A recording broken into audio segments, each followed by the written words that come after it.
Dozens and dozens of pot plants, all in one man's backyard. For a while, it was perfectly legal, but the grower eventually learned the state's medical marijuana program had made a mistake.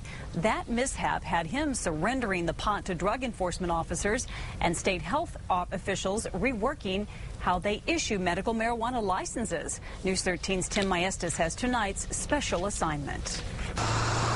From State Health Department headquarters in Santa Fe to the streets of Carlsbad and the backyard of Randy Mazur. That's what I do. I grow.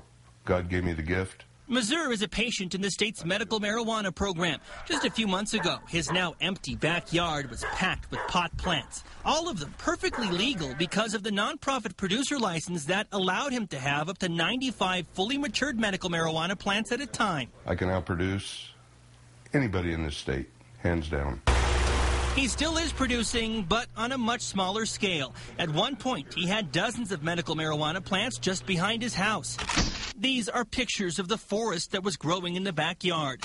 Eventually, someone grew suspicious and called police. Members of the local drug task force showed up to investigate, and shortly after that, Mazur discovered something was wrong. They had made a mistake and sent me the wrong license. Uh-oh, how did it happen? Did he have the wrong license? Yeah, that's correct. Mazur was supposed to have the state's personal production license, which limits a patient to just 4 mature pot plants instead of the 95 mature plants allowed under the nonprofit producer license. According to the Department of Health, it was a simple mistake based on the fact that 2 different medical marijuana licenses looked so much alike. In fact, they were almost identical. The only real difference was the sentence clarifying how many pot plants were allowed. Whoever sent Mazur the wrong license printed his name on the wrong certificate. That's when we took a closer look at our cards and made sure that we changed them so it can't happen again. The 2 different licenses now have a very different look, a new layout that makes it very clear which is which. We do recognize that it was a clerical error. It was unfortunate, and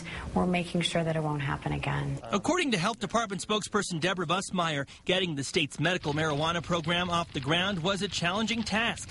The number of enrolled patients more than tripled over the last 6 months to more than 800 people. It's unfortunate that we had this one mistake, but we're confident that we can continue to keep this program strong for our patients.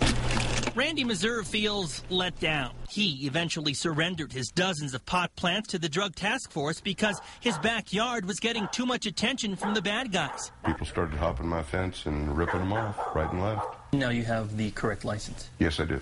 Mazur would eventually like to have the nonprofit producer license to provide other registered patients with the medical marijuana they're allowed to have.